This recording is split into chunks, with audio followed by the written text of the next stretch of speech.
Wait till you see what's behind me. Don't they look huge on this car? They look incredibly huge. They're only 34s.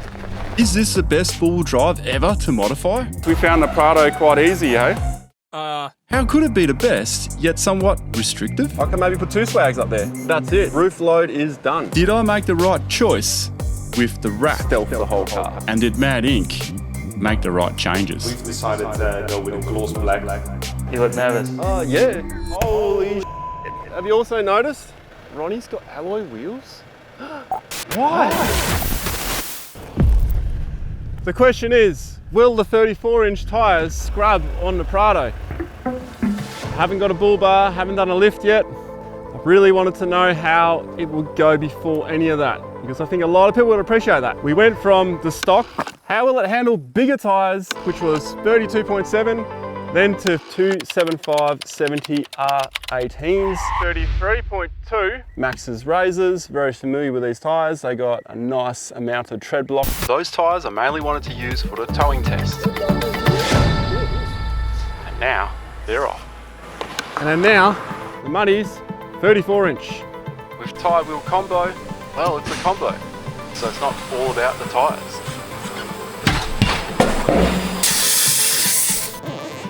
How much smaller can we get the wheel? And what's the ideal offset? You might be thinking, gee, that's a lot of different information and terminology that you may not understand. And that's totally fine, because I've got 2 videos that explains everything you need to know about wheel offset. So by the end of this video, you're going to understand what rim offset actually is, how to measure your rim offset difference. And I've even got another video that talks about tyre wheel combo. So you get the correct tyre and wheel combination, tyre choice, rim choice, tyre load ratings, rim load ratings, speed rating for your tyres. Those videos are a great resource for any type of vehicle. I'll link these 2 videos in the description below, and wow, that's a bad freeze frame.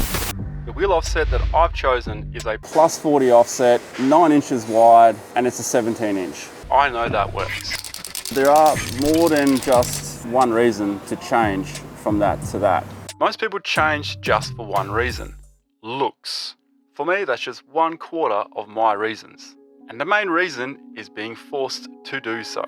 This being the 7.5-inch wide and this being a 9-inch wide. To have the tyre seat correctly on the rim, when you're going to a wider tyre, you very often need to have a wider rim to accommodate it. The tyres you've got on now will require a minimum of an 8-inch wide wheel. You're kind of forced to go bigger rims. Juggling the rim offset with the tyre size. With most vehicles, you've got to be careful what you do, because you got suspension components, particularly in IFS, you've got upper control arm, you've got struts, you've got all kinds of shit to worry about. But in this case, we found the Prado quite easy, eh? Very accommodating. The Prado's got a really good wheel arch on it. It allows for a larger tyre and for the wheel to compress directly up under the wheel arch. It's kind of gone wide both ways, but that's actually not what's happened. The offset on the wheel's changed by 20 millimeters, but because we've gone for a 9-inch wheel now as opposed to 7.5, the net effect is that the inside lip has actually only moved about 1 millimeter, but your outside face has moved about 39 millimeters. I never thought of it that way. I think that's really interesting how the rim's only moved outwards, but not overall. But the tyre would have moved in a little bit though. The tyre moves in a little bit. A lot of other vehicles, if you wanted to go to that bigger tyre, you'd need to move the offset, but at the same time you would need to move that inside lip of the rim further away from the strut to give you clearance. But the Prado, with the setup that they've got, even if you go for the bigger tyre, there's no requirement to move further away from the strut. Comparing to 76ers, I had to trim the bumper just to fit 33s. At stock height, of course. The Ineos Grenadier had the exact same tyre size and wheel size, and it's scrubbed. Does that make the 250 Prado one of the easiest all-wheel drives to fit bigger tyres on? 250 is better then. Potentially. And the main reason for me is so I've got more sidewall that I can play with. Increasing the tyre size and decreasing the rim size at the same time increases the size of your sidewall. Which means I'm going to get a better footprint off-road. And that's with a 17-inch wheel. Can we push it even further? That 16-inch wheel, should we try and put that on? I wouldn't waste your time. No? No. Some of the 17-inch rims, you need to be careful on your clearance on the brake caliper. Okay, that close. They're close, but not with the ROH. Well, that didn't last long, my 16-inch idea. And the tyre size, we already know that. All this said and done, will it still scrub in an off-road environment? Whoa. Before we hit the dirt, did it scrub on road? And what was it like? Is it noisy? More people are probably interested to know, is the quiet Prado still quiet? Now I have the muddies on, just noticed it through the steering wheel, very slightly, a lot less than other cars. Now these have been perfectly balanced and all that too, so they'll probably change over time. I can definitely hear it. The cab is really keeping the noise outside though. Noisy tyres on like a noisy vehicle is fine, but if you've got something that's really noisy on a car that's just quiet and it's the only thing that you kind of notice, then I can see why it would annoy people. I'm used to it. It's almost weird if I don't hear the tyres. I just think there's something wrong, you know? True fashion of the Prado, I tried mounting a few curbs here and there, couldn't find any scrubbing or any knocking at all. Let's take it off road and find a limit. So far they haven't scrubbed, so why would they scrub out here? Well, that's the thing. When you lower your tyres, you get like a bulging effect.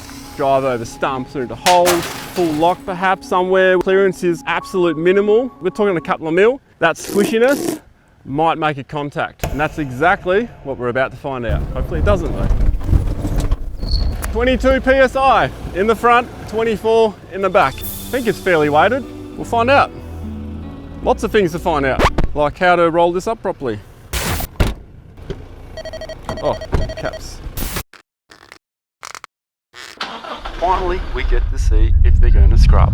Well, I'm expecting they will, but by how much? I tried different angles. I tried hitting bumps. Then I hit the same bumps again faster, and again faster. To the point where I was throwing gear around in the car.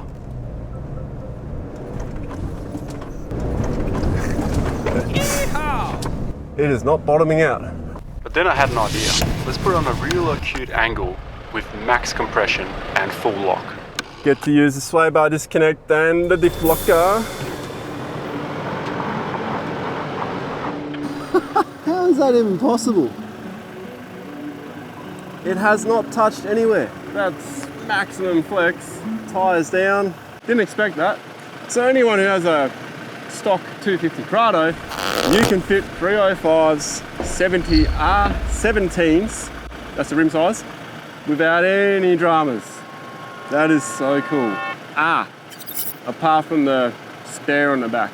The spare has now become your most vulnerable tyre to punctures because it hangs so freaking low. Really, really low. Speaking of spares, these are the OEM wheel nuts. You can see a noticeable difference there and there. ROH shank style wheel nut. So 14 by 1.5 wheel nut, and there's an OEM style wheel nut. It's got a flat washer on there. which means the same size thread, but... Oh, yeah, okay. Well, that's really going to hold the wheel, isn't it? And I guess you get the opposite here. That's too big. Correct. The problem here would be if you don't change your spare wheel as well. Absolutely. So if you only do the 4 alloys as opposed to the 5, you've got to make sure that you carry your OE wheel nuts. Yeah, because if you don't, you're not fitting that other tyre. But that's not the only thing to be aware of. Probably different size as well, eh, on the socket. So that would be a 21, and that's a 19.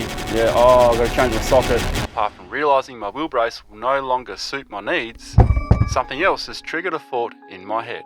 14 by 1.5. What is interesting is these are like 14.1. Which means Toyota increased the size of the wheel studs. As opposed to like a Ford Ranger would be a 12 by 1.5. And the 150 Prado was smaller too, wasn't it? Yes. Does that make it a Land Cruiser? I guess it does. But wait, there's a plot twist. Yeah, no, it's probably a bit too dramatic. It did scrub. But when I say scrub, it's an actual scrub? Oh, scratchy. Almost bang on 2,500 Ks into this Prado, and it's in its natural habitat, suburbia. I'm in fact on my way to Mad Inc. to wrap this vehicle. because this vehicle is the most expensive vehicle that I have purchased, and I want to retain that value. Being a vehicle of this value, it just doesn't make sense to take it down tracks and scratch the crap out of it. You know, there's testing can be done without having to do that, but I want to be more open about the testing I can do. And there are some places I want to go, and I know how scratchy they get. So therefore, wrapping this car. Back again. Hey bud, How are you, Nick? Happy New Year mate. You seem a bit less nervous this time. Let's take the dog for a walk. We're about to find out how good it is. Well, it's relatively new. I haven't actually had a good look around it yet, so we'll see. Is there any surprises?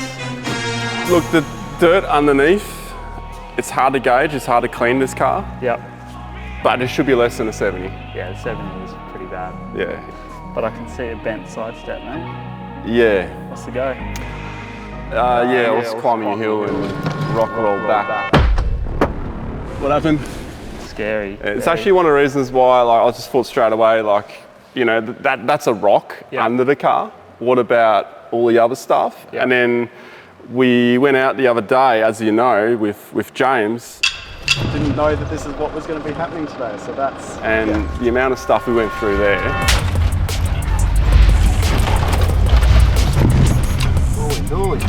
I was like, I would not take the Prado down this track. What are you thinking for this? Stealth the whole car. Yeah, awesome. It'll look killer. Do you want to get the interior screen protected as well? As in wrap the screen? This area through here will wrap in stealth film. You know how you get like the glare onto the screen and it's fingerprints and all the rest of it? Oh. You won't. So one thing about these new cars I'm not used to, Yeah. it's a push button. Oh yeah? I always leave without handing the keys over. So I'll be in the car driving and be like, where's the key? I won't be seeing the 250 until it's done. And there was one thing left undecided. The roof. We've decided to give Ronny a little bit of a surprise and go with a gloss black roof. There is some black panels like on the lower bumpers and stuff like that. The gloss black roof is just going to tie in super nicely with the rest of that. People spend so much time arguing whether that badge should be on there or not. Oh, Land Cruiser. A Land Cruiser. I know, right?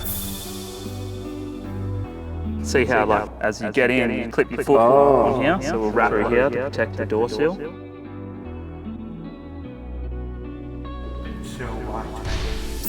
Ooh, holy shit. You just saw the Prado when it was nice and clean. Wow, that's awesome. Yeah. I'm so stoked. That looks so cool. Fantastic job, man. I'm glad you're happy. Well, now it's pretty dirty and it's hard to tell. It's just really hidden by the white. Gloss wrap on the roof. You went gloss as well. Yeah. Wow, that is sick, man. I kind of like how you made that call. Yeah? Yeah. I was a little bit worried to be honest. And like the screen, as we talked about, satin or stealth screen, Wicked. just stops that glare. Wow, it smells like a new car again. You're getting a new car feeling for the second time. I know, I know. Got the mirrors, the handles, and these little trims done.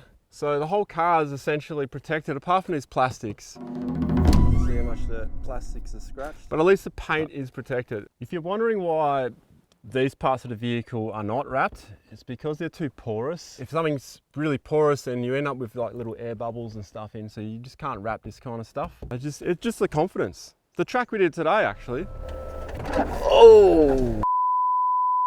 I know how scratchy it is. Scratchy. When you drive new cars and things like that, you really don't want to be doing that. Oh man, so glad I got that wrap on. And that's the wrap on the wrap. Have you also noticed Ronny's got alloy wheels? Steel rims all the way, remote travel. Alloy wheels? What in the... That's a damn good question. So I've still got the same rims here. Now, the 34s, they're going to go on a set of 17-inch wheels. Am I going to go steel, like my brain tells me, or am I going to go alloy wheels, like my heart tells me, and my eyes, because I like the look of this car. Haven't crossed that bridge yet. I see this as more of a city car. It's not really going to be like a desert runner. I mean, I'm not ruling it out, but if it ever does, then I will be sticking some steelies on it. But rolling around close to town, I just couldn't bring myself to put steelies on it. For those that want to know, this rim is called the Assault. That's the version of it. Now I was tossing up between this and the Onyx. They didn't have the Onyx style rim in stock here at Integrity, but they had the Assault. So it kind of made the decision a lot easier. I reckon they look awesome. Are they real beadlocks? No, they're fakies. Careful when you ask a tyre shop owner, what kind of torque wrench they recommend? What size would you bring out in the bush? You would bring this one. It'll make it a lot easier, won't it? It does. It's probably a bit big than what I would bring in the car, but the other ones comes about there. Well, that's all you really need. You just want to be able to check that your wheel nuts are nice and tight. You don't want a wheel coming off. That's our current situation. Bloody wheel came off. Well, speaking of torque settings, I know that's a bit of a dicey conversation. The accurate torque setting for aftermarket wheels is a bit of a grey area, but I've gone with 131 Newton meters of torque. You may have noticed my tiny, cute little roof rack. That tiny little roof rack only just fits my Max Tracks lengthways, that is. The reason why I've decided to put that little one up there, I don't want to cover my sunroof, whatever you want to call it. They call it a moonroof, I call it a sunroof. The thing is, this roof is only rated to 100 kilos. There's no point in having it the whole way then. Number two, if something does come loose, it could crack the window from the top. I don't really want to do that either. But then you might argue, well, if you had a roof rack going the whole way, it's also going to prevent damage on your roof, right? Yeah, that kind of makes sense. What I have up there already, that's half the payload. I can maybe put 2 swags up there. That's it. Roof load is done. The only thing I don't like about that little platform is how high it sits, but it's probably the most easiest roof rack I've ever installed to a vehicle. If you're gonna cart kayaks or surfboards or stand-up paddleboards, then you're probably gonna want a roof rack that goes the whole way, and I get it. But doing outback driving and all that, nah, it's going to help me keep within my roof load limit.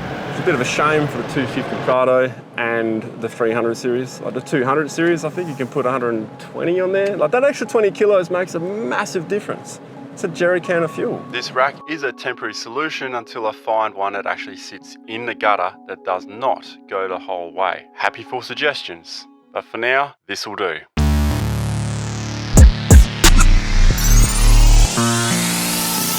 Funny how mud terrains make me feel a bit more confident in this vehicle. They're smidgen taller, but apart from my ongoing clearance issues, I'm feeling pretty happy with how it's going. I don't know what it is. It just makes me feel like the vehicle is a bit more capable. Also, the fact that the wheels are getting a slight bit of poke does assist with keeping the side panels away from the edges of things that you encounter. So that's definitely another bonus. Find if your wheels are too far within the guards, like too far, you're risking your guards. All right, this is going to be fun. Now this gives you a really funky angle. Probably should have looked at this before I did it.